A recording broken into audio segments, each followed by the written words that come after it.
So today is a really important topic. I mean, people are asking us, how can we possibly afford a home?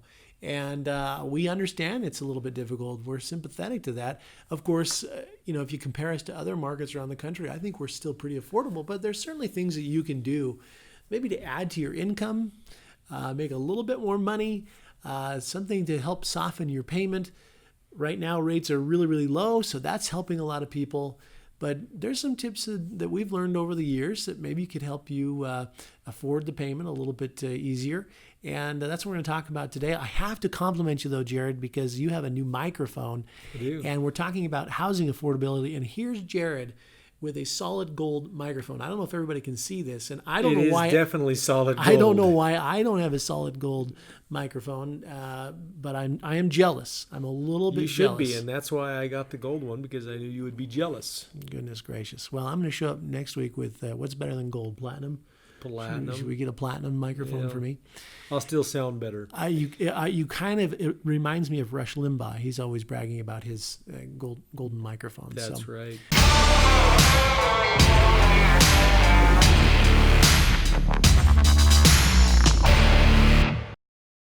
Okay, let's get back to the topic. Housing affordability. What are some things that people are talking about? Let me just say a couple of things too, just to start out with, is some people have this idea in their head that they're going to be able to buy the home that they grew up in, right? That their parents own. Yeah. And that's not likely. And so I think a big part of this is setting the expectations, or having the appropriate expectations on what you can buy as a first-time home buyer, or even a second-time home buyer. Yeah. Likely your parents didn't get into the home they live in now as their first home. Right. They've had stepping stones along the way. Well, I talk to buyers all the time, and I say, what are you looking for? And they're describing a home, that it's just way above their price range. And they're talking about all the kids that they're going to raise in there, and they want to be close to schools and all this stuff. And I ask them, how many kids do you have? Well, we don't have any kids yet. Well, that's probably the wrong approach. In fact, I think I have some good experience here in just the way my wife and I started out. Sure. Maybe I'll just share that briefly. As a self-employed person, especially starting in a crazy business like real estate, I wanted to buy a home as soon as possible. We got married, and by the way, we did rent for a year, and there's nothing wrong with that. You don't have to buy a home the first year you're married. But we wanted to buy a home, and for us, because my income was a little shaky starting out in real estate, I'm 23, 24 years old when this is happening, we decided to really take a conservative approach, and we bought a little condo. Sure. And it was down by the tracks. I mean, It wasn't by the tracks. It was like on the tracks. Yeah, I remember. And, the train would come screaming by several times a day and in the night. And people say, well, you'll just get used to the trains. Well, I never got used to the trains, I'll be honest with you. But that was a $100,000 condo. I mean, I could have afforded more. Looking back, I could have afforded a lot more. Things worked out really well for me. But that was the one stepping stone that we took, and we lived there for 2 years. And why 2 years? Because if you live in a home and it's your primary residence for at least 2 years, then if you sell it and make a profit, which you very well can do, that profit, that gain is tax-free. And so we went from a little condo, and then we took a really nice home on the East Bench of Pleasant Grove that was pretty beat up. I mean, it was thrashed. They had big dogs, and the dogs had made a mess all over the place. That was a full-scale remodel. Maybe I'm not suggesting somebody takes a full-scale remodel, but we located this home and bought it, and then went to work, and we fixed that sucker up. Of course, we hit the market and made quite a bit of money on that home. And then we built a pretty modest home in Provo. Mm-hmm. And then eventually we sold that. And again, this was just happening every 2 years. We didn't have any kids at the time, so it was really easy for us. But, even if your kids are young and before they start school, they're pretty mobile. Yeah, even if they're in school, they're mobile. So we were doing this every 2 years until we finally built our dream home in Orem. And that was our fourth home. And we put 30% down because we just keep taking the money from one home to another and rolling it back into it. So that's how, my wife and I got started. Now we're in our dream home. And it just takes some stepping stones, and it's a pain to move, and it hurts a little bit to move because you fall in love with your neighbors and all that. But that's what people really got to start thinking about doing, is using stepping stones. Yeah, I think townhomes and condos are good places to start. I mean, I would much rather see my kids, for example, owning a townhome or a condo, then continuing to be in the rental market. Yeah. And eventually they're going to get to that, 4-bedroom, 3-bathroom house on a quarter acre with a white picket fence, if that's what they want. So I think affordability and affording a home has a lot to do with your expectations, but I say get in even on something less expensive, and potentially like you and your wife did. I remember actually helping you paint that condo and doing some work down there, but potentially finding something that needs a little bit of work and building equity through the sweat of your brow to make some nice improvements on it. So I think that's a good point. When my wife and I first bought a home, I really wanted to try to convince her to go with something like a duplex. A lot of advantages of that. And this is a great way for people to get into home ownership is by buying a duplex. Now, we've also sold people fourplexes, for example. That seems like an odd choice for a first-time home. But what are some advantages there? Yeah, I mean, huge advantages. In fact, I just closed with a couple. They bought a duplex, sharp couple. In fact, their combined income, they could have bought, a $500,000 home had they really wanted to. But they chose a pretty humble, simple duplex, but with a strategy. And for them, it wasn't just about affordability, where on an FHA loan, they could put 3.5% down on a duplex. It wasn't just about affordability, where they have $900 coming on from one side, and that helps soften the whole payment. But for them, it was a longer term strategy. And it's about accumulating rental properties over time by owner occupying them first. And it is a little bit tricky because in order to owner occupy a duplex, you have to have a duplex that has one of the units vacant or will be vacated within the first 90 days. And so that's a little bit difficult. One other thought on duplexes, if it's a legal conforming duplex, you can actually use, I think, up to 75% of the rent coming in from the other side to help you qualify. So you can actually qualify maybe for a more expensive duplex than you could a same price, similarly priced home. And that's a really great point. I helped a number of years ago a young couple get into a fourplex. The price tag on that fourplex was $415,000, if I recall. They actually could qualify for that easier than qualifying for a $225,000 home because they were able to use the rents coming in from the other three units. And this particular family, just to play this out over a few years, they stuck it out in there for about 5 or 6 Longer years. than They I would had have. a couple of kids while they were living in that, and they have since moved on to a very beautiful home and have kept that fourplex. That's a beautiful thing because they actually bought that with the FHA loan that you had mentioned with 3.5% down. If you and I are to buy that same fourplex as an investor, we'd put 25% down on that, which is a chunk of change. So it's an awesome strategy, and we've done that a number of different times. And technically, you should live there for at least 2 years. I mean, that's kind of what they suggest, or maybe Or a 1 year, year. even. Yeah. But 2 years is kind of nice because if there's a gain, you could keep that as a rental property for up to around 3 years, and then looking back, could still maintain that favorable tax status. Yes, I think if your strategy is to sell that tax-free, then stay in it for 2 years. If your strategy is to accumulate rental properties along the way, that you're using this as an opportunity to build a portfolio, a year generally is what the expectation is. Now, similarly to... Can I make one more comment on Sure. that? I don't mean to cut you off, but you can only have one FHA loan in your name at a time. Correct. So this couple that we just closed with that had a really good income, both of them had a good income, and I think this will work. They decided to put the loan in just her name. Sure. So that if they want to owner occupy a duplex in a year or two from now, they would put the loan in his name. Right? Because she may, in fact, they're expecting a child, that she might decide to stay home. She's got one duplex in her name. He could put another duplex in his name. And then it starts to be, well, we would probably have to owner occupy a home. Because remember, on a duplex, it's FHA or bust. Because FHA loan is 3.5% down. There's no conventional owner occupied loan for a duplex unless you have 20% down. And so, but you can owner occupy a home for 5% down, a regular single family home. So Yeah. there's some real strategies we'd love to talk to you about. Boy, if you're making pretty good money and you're a young couple and you can stand living in a duplex, a humble But you know little what? duplex. There's actually some nice duplexes out there. So Sure. there's, I mean, again, you could be living in an apartment building with crummy neighbors all around you, or you could live in a duplex that you own. And I'd rather the duplex anytime. I can't talk enough about that strategy, but it is difficult. Let me set that expectation. It's difficult to find the right property. You're putting an offer on a property, and you're competing sometimes with a cash investor that might come along. So and then you have to use an FHA loan, and sometimes the duplex doesn't have, it's got peeling paint or it's got a broken window or something that prevents it from going FHA. And so the seller's going to have to then cooperate with FHA required repairs. Sure. So I love this strategy. It's a great strategy. It We've really used makes it a lot. makes a property affordable. Now, similarly, though, there are homes that have second kitchens in them. Yeah. Okay.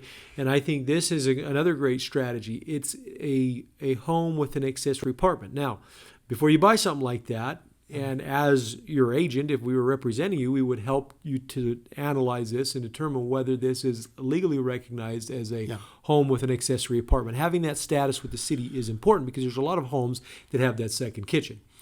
But let's assume that you're legally okay to owner occupy that and rent out the basement to a non-family member. That's a really great strategy. I have a home with an accessory apartment.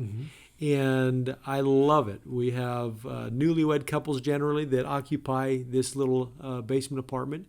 And currently I'm collecting $750 a month in rent. Love it. And so now the difference is, though, too, a couple of differences there. You have to qualify for that home on your own. Yeah. And that home's going to be a little more expensive because it does have that rental component on it. But I actually know we've put a lot of couples into homes like this. They can easily afford it on paper. I mean, they can get the loan on it, but they just don't want to spend that amount of money every month on a mortgage payment. Yeah. And so I've actually had couples who have bought a home with an apartment downstairs, and they've occupied the downstairs apartment and rented out the upstairs. Yeah. Really a powerful strategy there that opens up a lot of options. Now, with this one of the most recent ones I did with this couple, their family's going to grow, and so they're going to occupy more of that home. Potentially, if they had 5 or 6 kids, maybe they don't ever use the apartment downstairs. They just open it up to the rest of their home. So it is a strategy that you can use to grow into that home. Yeah, I think it's a great way to go. And Jared has a legal accessory apartment in his home. I have what we would call mother-in-law apartment, which means that you can have family living with you, and that's what we've done is had family living with us. I've never rented it to complete strangers. Yeah. So there is a difference, and I'll tell you, this is another really complex issue. And just because you have a second kitchen, and boy, that second kitchen could be well designed, and you've got this complete living space, and maybe even separate laundry and off-street parking and an outside entrance in the basement. And lo and behold, that thing's not legal. And so and every municipality is different. So, for example, Provo City has certain zones that they would allow an apartment in. Orem, I love the Orem's approach because they say, well, you can have an accessory apartment anywhere as long as it meets the city standard. Right. So Provo's, you got to meet the code and it has to be in the zone, and Orem is anywhere as long as it meets the code. And then you have some municipalities who are trying to solve maybe their low-income housing shortage by just really loosening up the idea of having an apartment in the first place, and they're very, very lenient and loose on how and what qualifies for an apartment. Yeah. But I just heard this actually from a Dave Ramsey client that came to us. They bought a home in Provo a few years ago with an agent, and it had a little detached casita. And apparently it was not legal. And I mean, I would have been able to tell them sight unseen it probably wasn't legal where it's at. Yeah. And but they bought it, and Provo City came to their door, and they were actually going to make them. Well, long story short, they did go to court, and Provo City made them take out the kitchen altogether. Yeah. And I'll tell you, Provo City is a little bit. They're aggressive, and that's too bad because you and I fight for private property rights. We donate a lot of money to candidates every year who are willing to stand up for private property rights. I think you should be able to rent your property if you'd like to, but in Provo City, they actually require a Provo City zoning disclosure that the seller has to go to the city and get $35 so that they can give that to a buyer and see what's recognized. Yeah.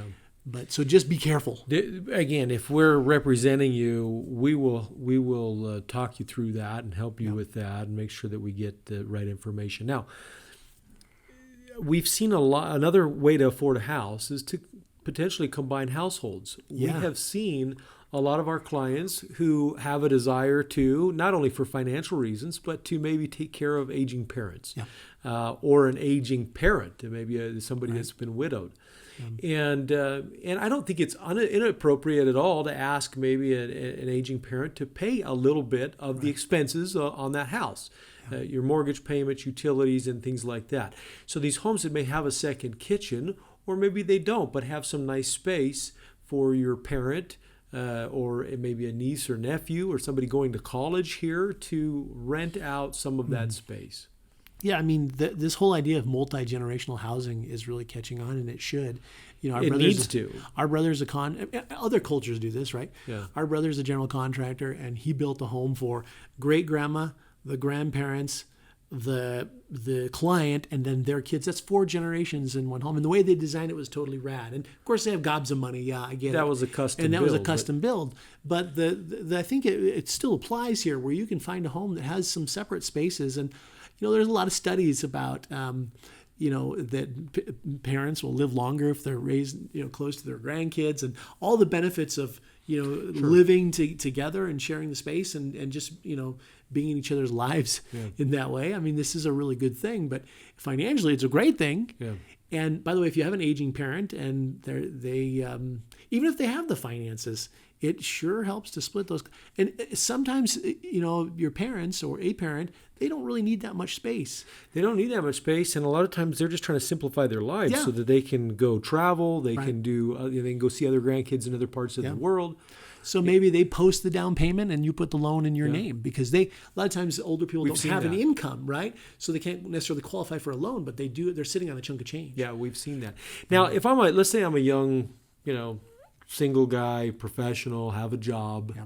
Okay, what's a strategy similar to that you could employ? I came off an LDS mission in 1999, and I was living in Provo, and I loved looking at those old homes in Provo. There's something about an older home that I just love the appeal, the charm. I'm living in Provo, and I thought I really would love to buy a home and just have some roommates to help me make the payment. Well, I had no money, I had no credit, I had nothing. But that's actually what really sparked my interest in getting into real estate. I just loved the style of these homes and so much about them. So I didn't actually do that, but we meet a lot of young professionals who haven't married yet. They're done with their degrees. They're working. They've got lots of money. Yeah. And there's no reason why they shouldn't buy a home. And again, here's where the city, some of the city code comes into consideration here. Even though you buy a 5-bedroom home, you may only, in Provo, for example, it might be you and you can have 2 more roommates, 3 unrelated batching singles is what they classify those as. So even though you have a 5-bedroom, you might only have 3 people living in it. But you can generate some income from 2 other roommates to really offset that mortgage. Yeah, $500 a piece or something. Really like good that. strategy there. Huge strategy. Buy it, you own it, have 2 other people helping you make that mortgage. Big craze that has come about in the last few years. You've stayed in them, I've stayed in them. We own a nightly rental, but that is these websites that introduce you to people who are looking for a place to stay for a night or 2 while they're in Provo or Orem or whatever. So I think there's some real strategy of dedicating and doing it right. Putting together a really nice bedroom or a nice space in your experience. Home where you've got it well decorated, it's clean, it's cozy. That's going to attract people coming in here out of town, and they could be people interviewing for jobs. We've got so many people moving to Utah. It could be people here on vacation, here for something, event at the university. So dedicating some space in your house for an Airbnb type rental. It's a great way to get some for example, in. if I bought a home with a mother-in-law apartment, and that's sort of the term that we use, meaning that it's not a legal apartment to rent. If I had a home with a second kitchen, that's what I would be doing with that second kitchen, because from our understanding of things, and municipalities are starting to take a stance on this, there's no reason why you can't do that as a nightly rental. You might not be able to sign a long-term lease with a tenant on your second kitchen, but you could put a nightly rental. Yeah. And Orem, we called Orem the other day on nightly rentals, by the way, and they have nothing on the books, and they don't see it as a problem, so they're not going to get in the middle of it. I think Provo will probably take the lead on that. I haven't heard of any of other municipalities along the Wasatch Front, or I should say Utah County, because that's really where we specialize in, that are taking a proactive, aggressive response. St. George, Utah did. Well, St. George took some a of them very are. strong approach. So it's a very good way. I think that's a great. Now, there's also, and our nephew has a home, who, by the way, is an agent, Seth, and he's got a home with a second unit that he's renting out. On top of that, they actually had some extra space, and so they started to be a storage sort of facility, right? Through an app or a service called Neighbor. Right. There are others out there. And so he had a couple of extra rooms and was getting people to rent out some storage. I actually just saw where people are putting up putting a shed in their yard and charging $20-$30 a month just for that. So I mean, that might not move the needle a lot, but sometimes you can dedicate a little bit of space and make a little bit extra money for that. Well, and back to our nephew's home. I mean, he has an apartment downstairs. It's a big home, so he's got these extra rooms, and then he's on a half an acre. So, what can you do with a half an acre? There's actually some. I think one of the a great strategy, and you have to get creative with this. And some of these strategies are going to vary and depend on what city you're living in and what some of the ordinances are there. But finding a space, number one, if you have a business already. And you're able to then find a home that accommodates your office space or your workshop or whatever, so that you're not leaving the home every day. You're doing business on your property. I think that there's some real value in there, and it really helps to afford a house. There's some very creative things that I've seen people do with their yard space or with extra space in their home. And we're not suggesting anything nefarious like, growing marijuana or cooking meth or making porn or something like that in your basement. These are legitimate business ideas. Pet sitting. I have a dog, and I've looked into pet sitting when we've gone on vacation, and you can charge people $20-$30 a day to watch the dog, and you could have 3 or 4 dogs at your home, especially if you've got a big enough yard. So a little bit of a side business there. Catering, if you do a little bit of catering on a smaller scale, you could really get away with a lot of that. Well, and that's the other advantage of having a second kitchen. You could run a catering business on it. Well, let's talk about a real example that we have in our portfolio. We've got a home that has a 1,700 square foot shop in the back. It's a 2,000 square foot shop. In fact, I always say 17. It's 2,000 square feet. Yeah, I just looked at the appraisal. And it's big, and it's been insulated, and there's heat to it and everything else. We have a very good friend of ours, a cabinet guy, and he has a beautiful home in Orem, but then he also pays, I think it's $1,500 for a shop down in Linden. And he's approached us. He would love to buy something just like that, because he could combine the living expenses of owning a home with his business expense. That property that I just mentioned is currently leased to a gal who teaches dance lessons. She's got a full-on dance studio in there. So anything you can do with like music lessons, even if you're not the one giving the music lesson, maybe you have a friend that is very talented, wants to give music lessons, and does not have a place to do those music lessons. Karate lessons, dance lessons. Whatever. They could pay you some money on that. Photography. A lot of photographers can set up a little studio in their home. Salons. I mean, I've shown a lot of homes over the years with the salon in them. I just put one under contract yesterday for a gal who does hair, and so she's combining that expense of having a clientele, and the way this floor plan works out, it's almost uncanny the way it would work out for her. It would be so nice.